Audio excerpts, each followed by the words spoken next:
Assalamualaikum warahmatullahi wabarakatuh. Selamat malam semuanya. Kembali lagi di channel Taufik Uye dalam program Kismis, Kisah Misteri. Malam ini kita kedatangan tamu dari Kota Kudus, Jawa Tengah. Mungkin banyak di antara kita yang pernah mengalami tindihan atau dalam dunia medis biasa disebut dengan sleep paralysis. Malam ini kita akan mendengarkan langsung cerita tindihan yang dialami oleh Mas Ridho. Mari dengarkan kisah misteri malam ini.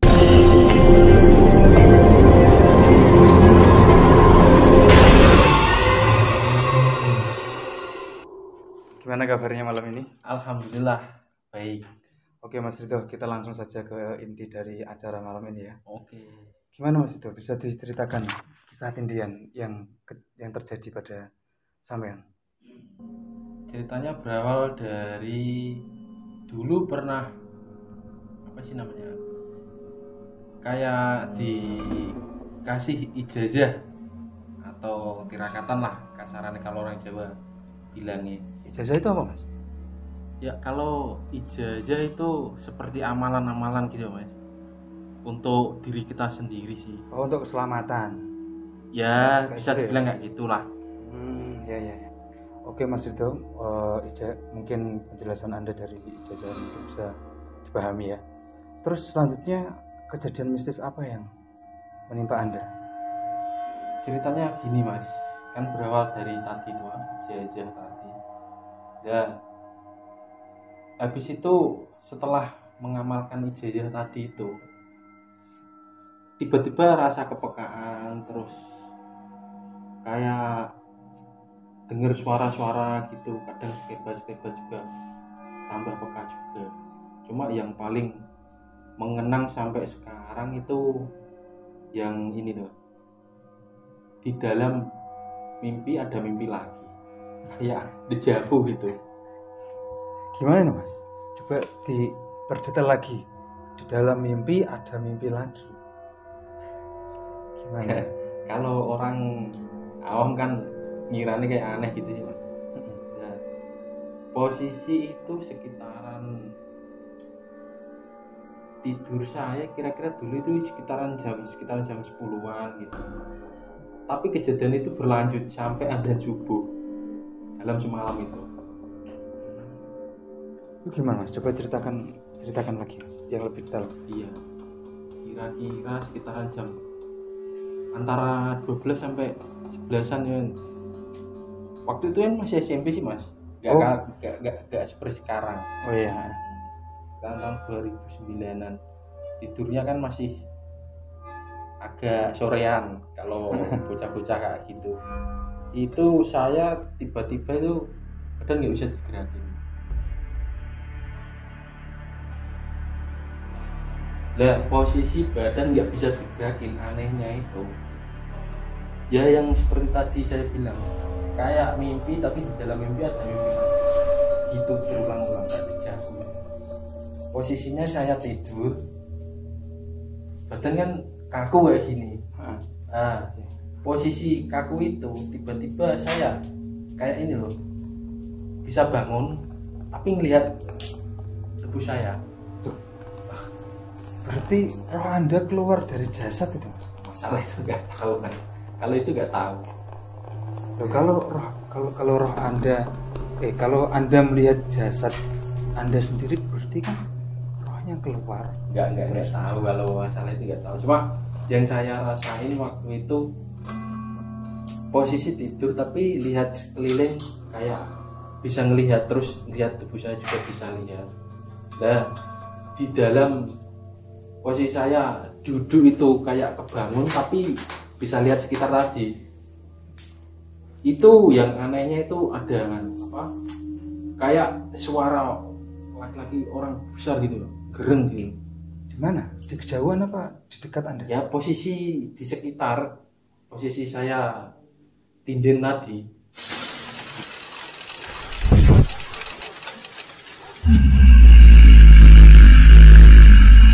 Cuma suara, nggak kelihatan sosoknya. Lah yang kelihatan sosoknya itu seperti anak kecil, itu ada beda lagi. Suara anak kecil. Nah, Tapi kejadiannya pas itu sekitaran, kalau itu sekitaran udah agak malaman mas, sekitaran jam 1-an ya, jam 1-an. Soalnya kalau tiap mau bangun kan susah, bangun mata terpejam, pasti kayak gitu lagi, nggak berulang-ulang gitu loh. Nah, anak kecil itu di mana?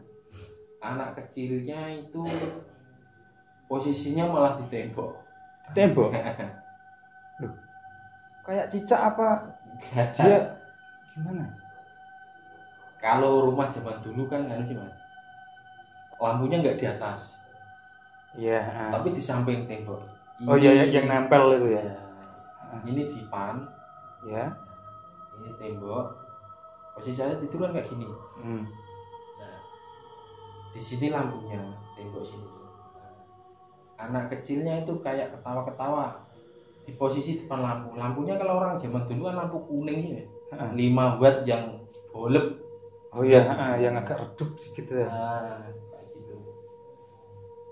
Perasaan kok anak kecil ini ketawa-ketawa terus itu. Cuma posisi itu kan nggak bisa digerakin semuanya mas. Cuma bisa lihat, pengennya ya bangun terus, pengen bangun, tiap bangun rasanya loh ini kok kayak mimpi lagi gitu. Oh, Mau bangun lagi baru bangun yang beneran. Cuma habis itu tiap mata agak terpejam lagi, langsung drop lagi kayak gitu lagi. Ya, anak kecil itu wujudnya gimana mas?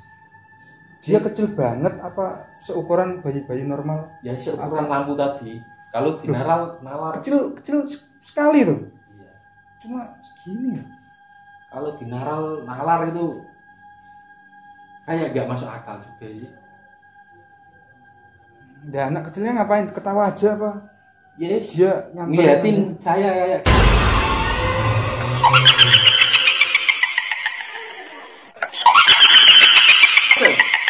Saya tuh masih penasaran mas.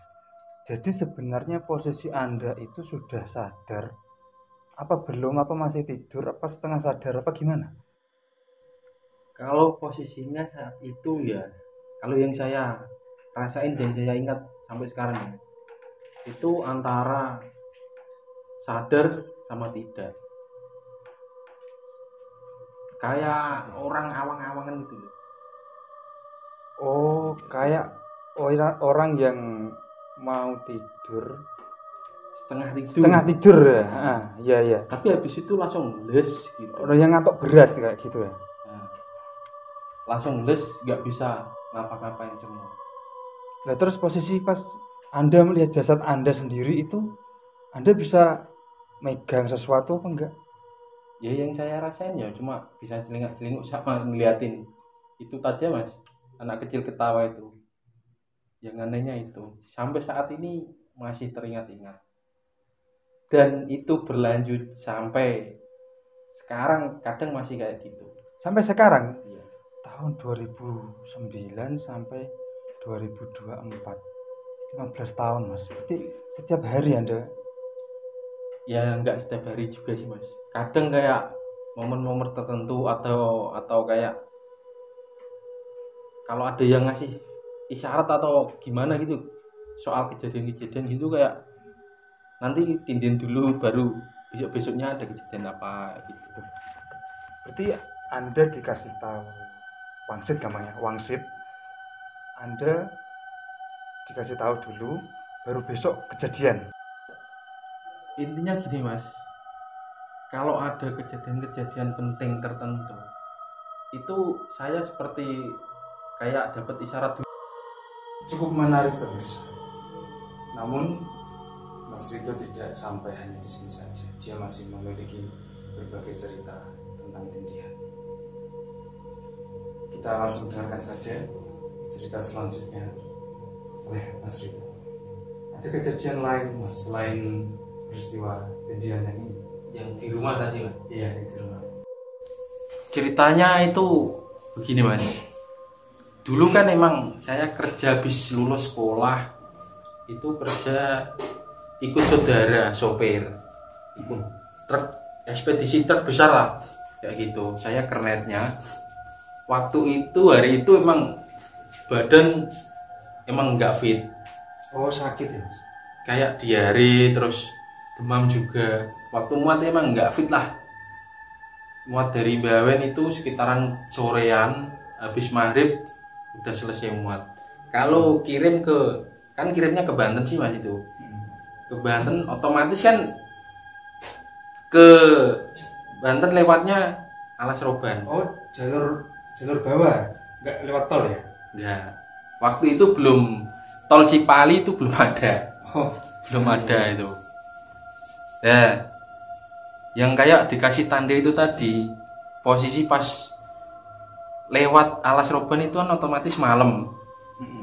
Lumayan malam lah, sekitaran jam antara jam 11 sampai 12-an kayak gitu.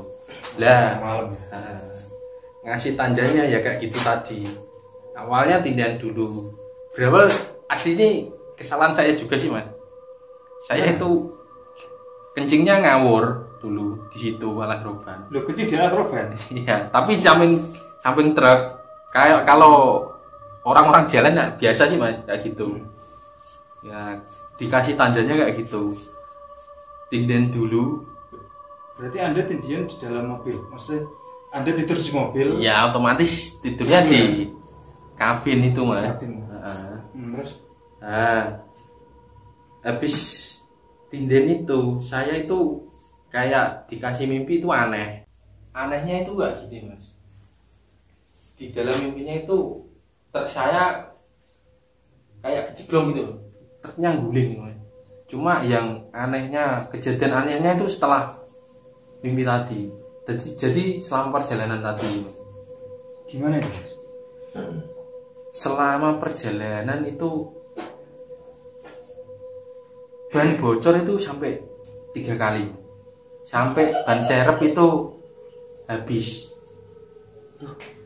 Sepanjang Alas Roban? Sepanjang jalan sampai Banten itu tadi. Oh. Kayak gitu. Terus ada kejadian-kejadian selama ban bocor itu? Ya kalau yang saya ambil hikmahnya sih kemungkinan yang saya tadi ngawur tadi itu. Jadinya kencing tadi ya Mas? Iya. Jadinya dikasih tanda kayak gitu. Habis itu selama perjalanan gak beres terus gitu bannya. Jadi begitu ya Mas. Memang banyak sekali kejadian yang Anda ketahui. Ada apa sih isyarah yang diberikan kepada Anda sebelum banyak kejadian di jalan. Ya begitulah pemirsa, di jalan tidak selalu mulus. Ada pepatah yang bilang selalu ada resiko di jalan. Mungkin tidak hanya ini peristiwa yang dialami Mas Rito. Ini adalah cuma salah satu cuplikan atau isyarah yang diberikan kepada Mas Rito. Mungkin ada cerita lagi Mas Rito. Untuk kejadian selanjutnya itu waktu saya mengambil rute ke Jawa Timur Mas, tepatnya di kota Surabaya. Itu kejadiannya ya hampir sama seperti yang tadi. Waktu itu sekitaran sampai sana itu malam, tengah malam Mas. Dari mana? Waktu berangkatnya emang dari sini Kudus. Dari Kudus sendiri. Nah, ambil rute kan emang Jawa Timur Surabaya sana sih. Nyampe sana itu sekitaran antara jam 2-an. Jam 2 malam? Berangkatnya kan sore sebelum maghrib. Sama kayak yang di Kabupaten Bawen. Oke, Kabupaten Semarang Bawen. Iya, kayak gitu. Itu tinden dulu. Habis tinden, yang saya lihat itu di langit ada kayak ini Mas. Tengah malam tapi kok ada kayak layang-layang gitu loh. Itu posisinya di mana Mas? Ya di pabrik buat bongkar tadi, kan baru nyampe belum bongkar nih.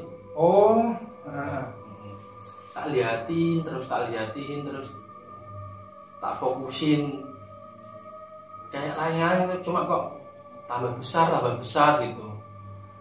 Setelah saya amati lebih jelas, itu kayak apa? Kain Mas. kain. Nah, Kain mengambang di atas udara. iya. Kayak kain panjang gitu, tapi terbang, kleang. Itu jaraknya dari agak tinggi ya, kayak kalau ini seperti orang main layang-layang gitu memang. Tapi kayaknya itu ngambang gini. Tapi dia diem di situ ya? Apa jalan? Enggak, Jalan. Habis kayak jalan itu tiba-tiba ada kayak komen celeret gitu. Ngeri itu, Mas. Tapi itu tanda yang ada yang diberikan kepada Anda itu apa? Pas Ya sebelum melihat itu tindihan itu tadi. kan kalau yang tadi kan yang di Alas Roban itu kan truknya guling. Terus yang ini apa? Yang ini alhamdulillah truknya aman Mas. Cuma seperti ini loh Mas. Ngelihatnya malah jadinya kayak nyata. Emang nyata. Saya masih ingat jelas itu. Seperti kain, kalau nggak salah warnanya, kalau nggak putih merah itu kayaknya panjang. Oh, Cuma ini posisinya mimpi? enggak Oh. lihat langsung. Oh, yang langsung. Yang mimpinya? Nggak ada mimpi kali itu. Cuma Nggak ada mimpi. sebelumnya kayak tindihan aja. Izin aja. Tidak ngerasain terguling apa? Nggak, Dalam mimpi nggak nggak ada ya. ada. Cuma izin aja nggak usah gerak gitu. Cuma habis itu waktu pulangnya setelah bongkar, pulang rutenya kan balik ke Kudus itu kan. Itu mobilnya kan istirahat, kalau yang saya ingat sekitaran sebelum Kirok kan zaman dulu sekitaran setengah 4. Oh iya. Istirahatnya di Tuban. Tuban Jawa Timur. Nah, di Tuban itu posisi kalau kernet kan emang tugasnya jaga sih Mas, jaga mobil ya. mobil ya. Kalau sopirnya istirahat, kita sebagai kernet kadang turun. Kalau nyolong tidur ya nyolong tidurnya di trotoar kayak gitu. Trotoar. Nah posisinya itu saya istirahatnya tapi di kabin, sopirnya tidur, saya istirahat cuma agak setengah ngantuk gitu loh. Posisinya setengah ngantuk. Nah tiba-tiba kan kaca jendela kebuka ya, kaca jendela kebuka, posisi duduk gini.